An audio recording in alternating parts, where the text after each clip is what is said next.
Jorge Espinosa de Yasunidos. Jorge, bienvenido. Primero, pues, felicidades por esa victoria. Vemos que estás con los ojos que no paran de sonreír. Entonces, cuéntanos cómo tomaron, cómo recibió el colectivo, las personas que han luchado, digamos, durante estos 10 años por esta consulta popular, cómo la recibieron a la sentencia, al dictamen de la Corte Constitucional. Hola, buenos días con todos, con todas. Verónica, Anita, muchas gracias por la invitación y qué gusto, Anita, compartir este espacio después de tantos años. Es más, recuerdo que en algún momento estuvimos conversando de este tema hace precisamente una década. Y es precisamente esta década acumulada la que nos hace sentir esta alegría y esta conmoción casi que es un universo paralelo, ¿no? Es como, ¿qué está pasando? Porque era mantener esta tensión enfrente de que salga adelante esta consulta y pues ya sucedió. Ahora la Corte dio este último paso, que era lo que debió haber sucedido hace 10 años y pues ahora hay que continuar con la campaña por la consulta, ¿no? Para que efectivamente dentro del plazo que establece la Constitución, que son cerca de 70 días, podamos ya las ecuatorianas ejercer nuestro derecho de participación y decidir colectivamente si queremos explotar esta área tan importante que, como decían hace un inicio, no es el lugar más biodiverso del planeta, hogar de pueblos en aislamiento voluntario y pues bastión, ¿no? De esta lucha para tener medidas efectivas y combatir el cambio climático, ¿no? Y hace un momento justamente decíamos acá en el programa que más allá, digamos, del tema ambiental, la consulta del Yasuní y la lucha de Yasunidos en realidad se convirtió en un precedente para la democracia. Y ahí recuerdo, por ejemplo, justamente cuando se entregaban las firmas y el Consejo Electoral de alguna manera se llevaba estas firmas y hubo todo un tema de tensión ahí a las afueras, una marcha que recuerdo justamente en todo este tiempo. Y salió esta frase de democracia en extinción que justamente la puso Yasunidos en debate. ¿Por qué? ¿Por qué? Cuéntanos por qué esta consulta justamente significa un avance para la democracia y además en estos temas del derecho ambiental. Parece ser que hasta el momento, en términos generales, la Constitución no ha permitido que la ciudadanía tenga este derecho a realmente decidir cómo queremos tener un modelo de desarrollo. Siempre ha sido potestad del Poder Ejecutivo y de diferentes instituciones del Estado decidir. Por primera vez, hace una década, la ciudadanía dijo no. Nosotros vemos que esto es un tema relevante a nivel nacional y a nivel internacional. Por lo tanto, es crucial que podamos detener la extracción petrolera de este lugar. Y resulta que en el momento en el que, claro, empieza la campaña por el Yasuní, por el Yasuní de detener la extracción petrolera, pues se entregan las más de 757.000 firmas, ¿no? Al Consejo Nacional Electoral, pues empiezan un montón de trabas, que es ahora lo que realmente la Corte el día de ayer, pues sí hace habla sobre el tema, ¿no? Y censura y más bien reclama y dice esto no debería suceder, ¿no? Porque pues hubo muchos obstáculos por parte del Consejo Nacional Electoral de la época. ¿No?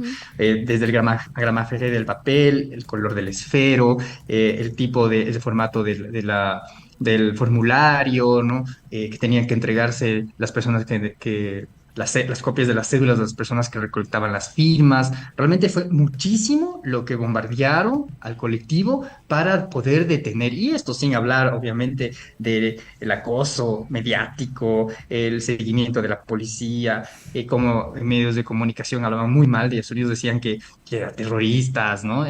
Toda esta serie de cosas, obviamente, ya nos decía, pues, aquí hay un problema, ¿no?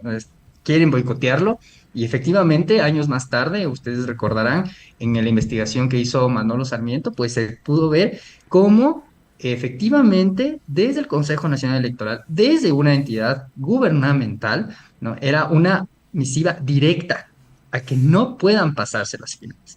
Y precisamente es de esta forma, ¿no? De boicot, que se agarra y dice, no, esto fue un error. Y pues se arma toda esta estrategia de este reclamo, ¿no? Ante todo lo que ellos hicieron, se armó esta comisión en donde estuvieron varias universidades, académicos, matemáticos, le dijeron al Consejo Nacional Electoral, lo que ustedes hicieron, ¿no? Se nota que fue boicot, ¿no? Entonces, con eso, Que fue pues, algo el colectivo de Sunni se premeditado, agarra y digamos. dice, pues tienen que permitir la consulta popular, ya se han recolectado las firmas suficientes y esa fue la pelea, ¿no? Y es porque efectivamente, y realmente es muy triste, porque creo que el futuro, ¿no?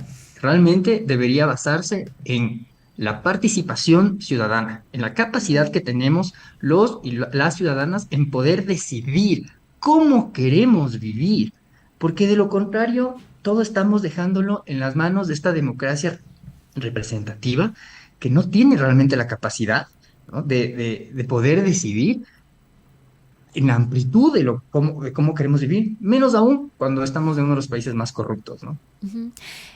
Jorge, hay una cosa ahí, digamos que han pasado 10 años desde que Yasunidos activó esta campaña, esta protección, digamos, del Yasuní.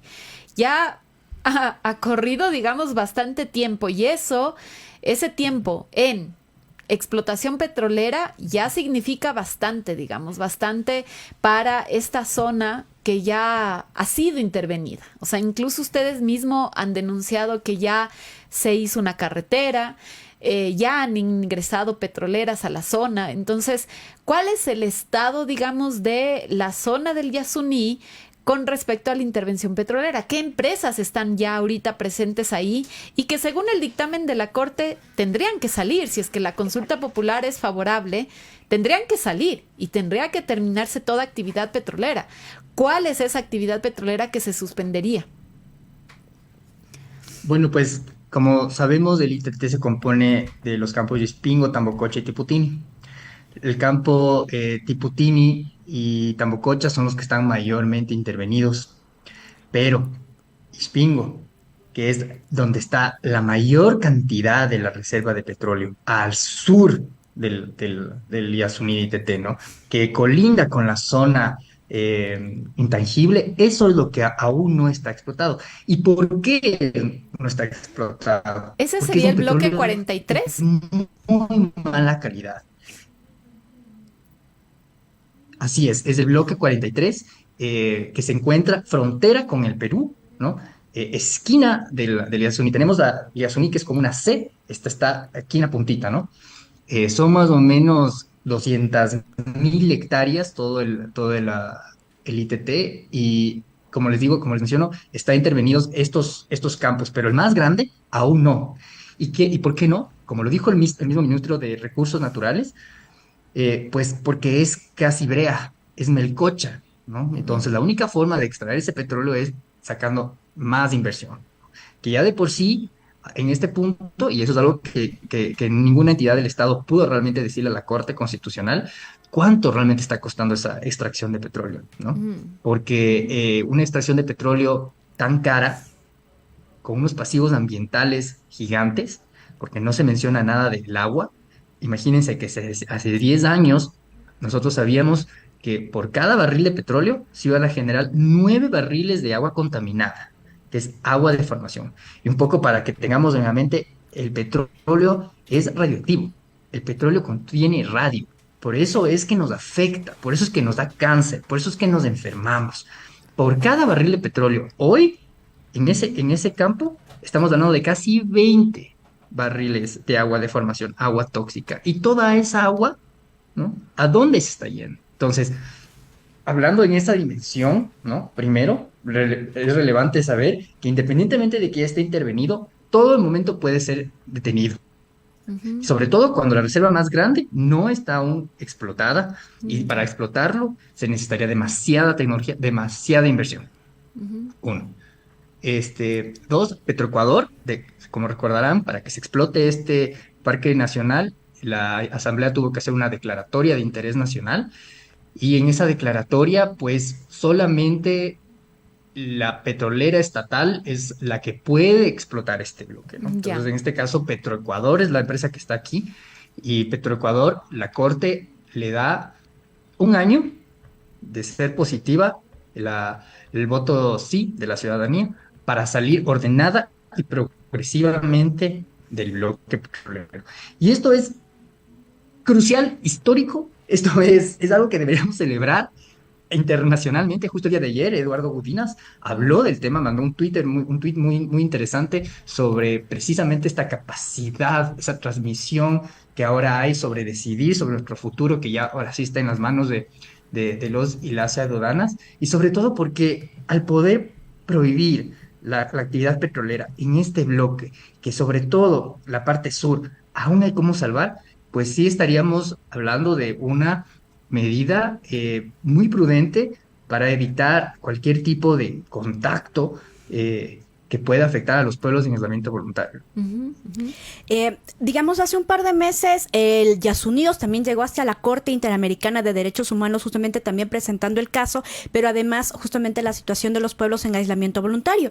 Y justamente en estas comparecencias que tú recordabas del ministro Santos, él mencionaba que casi que estos pueblos no existen, que son conflictos los que tienen ahí. De pronto Yasunidos ha dado seguimiento también un poco a la situación, tanto de los pueblos guaraní que están ya en contacto, pero de los pueblos también que han estado en aislamiento. Bueno, sí, es muy triste la forma en la que el Estado suele referirse no solamente hacia pueblos y nacionalidades, incluso hacia defensores, ¿no?, de la naturaleza.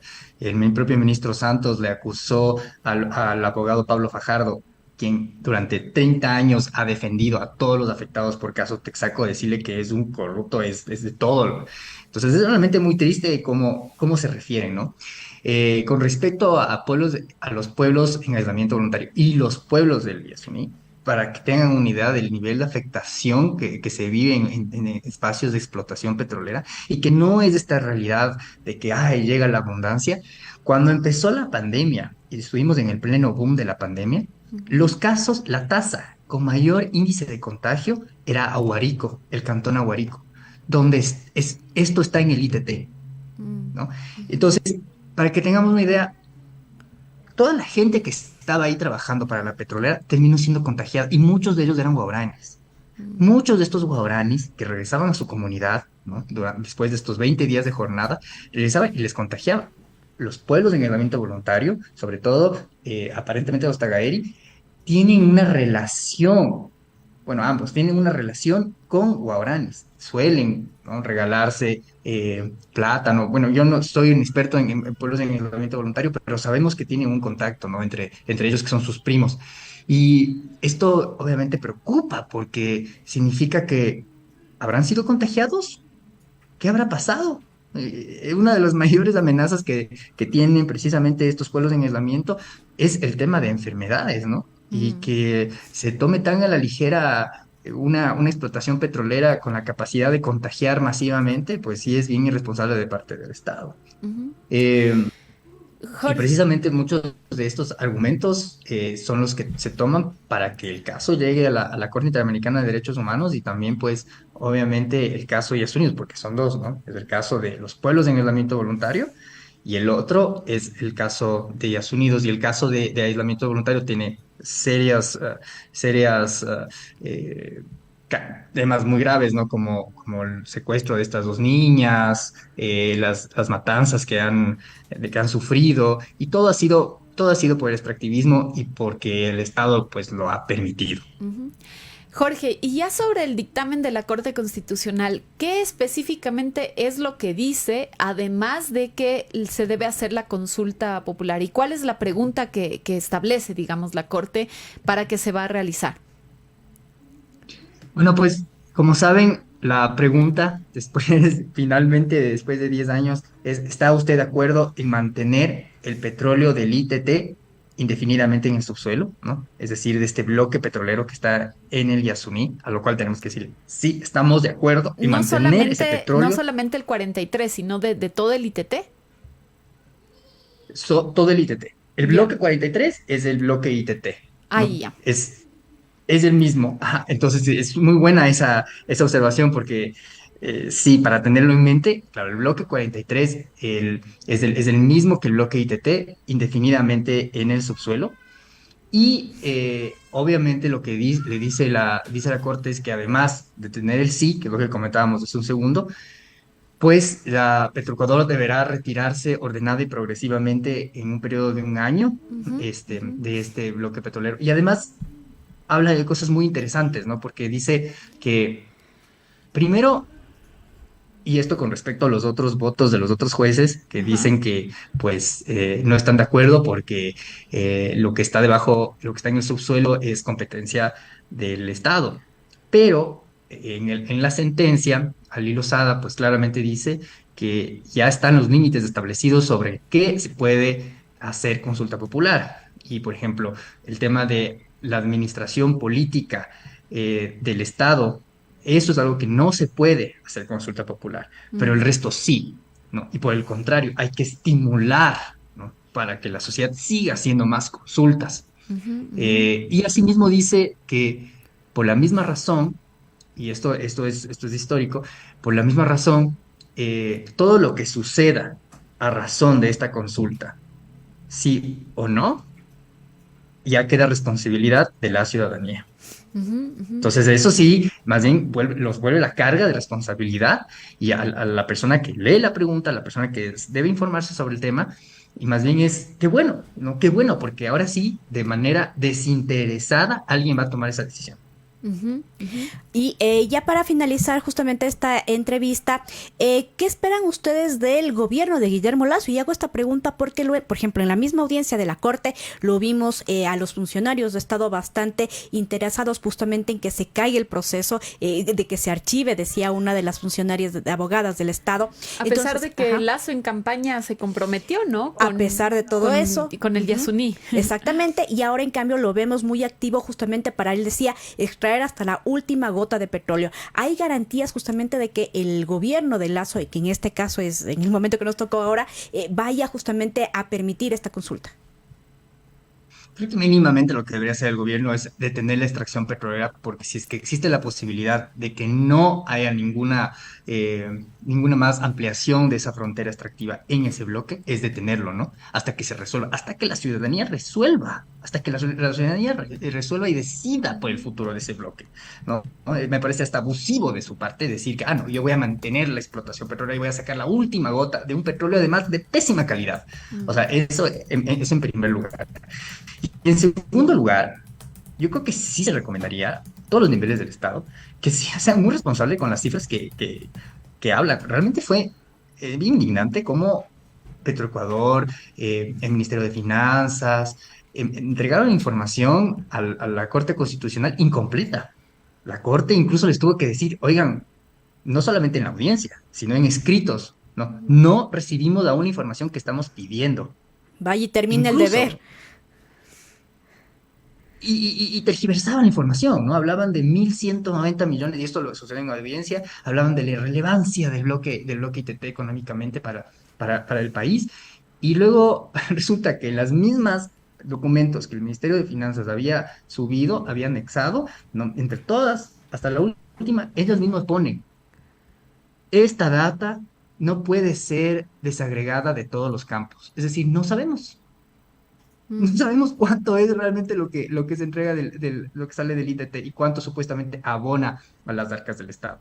Y menos vamos a saber considerando cuánto realmente costará la producción de ese barril de petróleo claro, la en un inversión. campo, como decimos, con un petróleo de tan mala calidad, ¿no?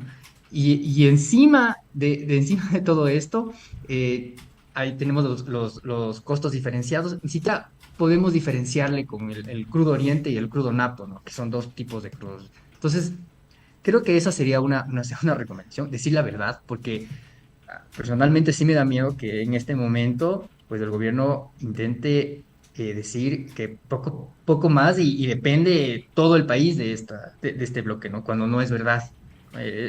Realmente es un petróleo de muy mala calidad, es un petróleo que el pozo más grande no siquiera se ha explotado, ¿no? Ujú. Y en el mejor de los escenarios será el uno punto algo por ciento realmente de todo del Producto Interno Bruto del país.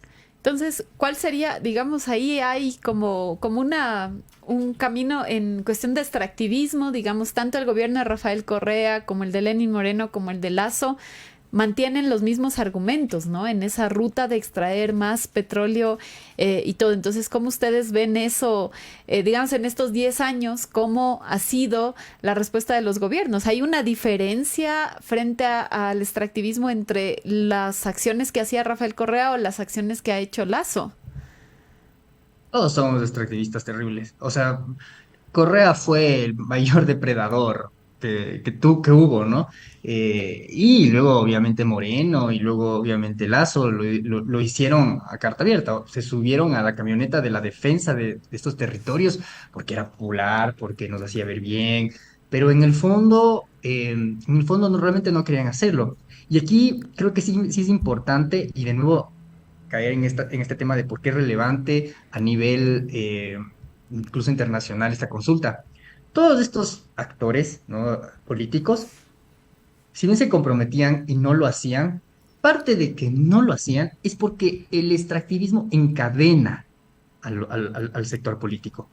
Mm, Porque de una u otra forma, el electorado va a decidir qué tan bueno es un país, qué tan bueno es la administración de un Estado, en tanto estos dirigentes del Estado, estos presidentes, estos ministros puedan seguir reproduciendo la misma lógica del Estado, el crecimiento absoluto del Estado, ¿no? mm, Incluso la inversión a grandes rasgos. Comprometerse con el Fondo Monetario Internacional, comprometerse con otros actores internacionales a cambio, obviamente, de la extracción de estos recursos. Es decir, independientemente de que estos actores hayan querido en algún momento supuestamente defender este territorio, no lo iban a poder hacer. ujú, ujú.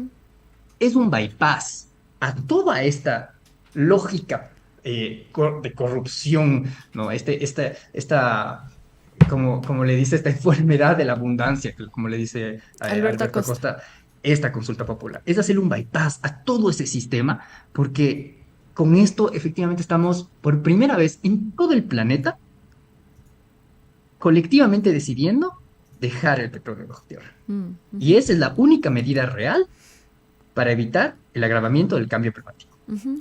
Jorge, Listo, ajá. Jorge. Muchísimas gracias, Jorge, por esta entrevista. Y ahí seguiremos acompañando, como lo hicimos hace 10 años, al colectivo Yasunidos y a la lucha, digamos, por mantener el crudo bajo tierra en el Yasuní y las luchas ecologistas. Muchas gracias por estar aquí.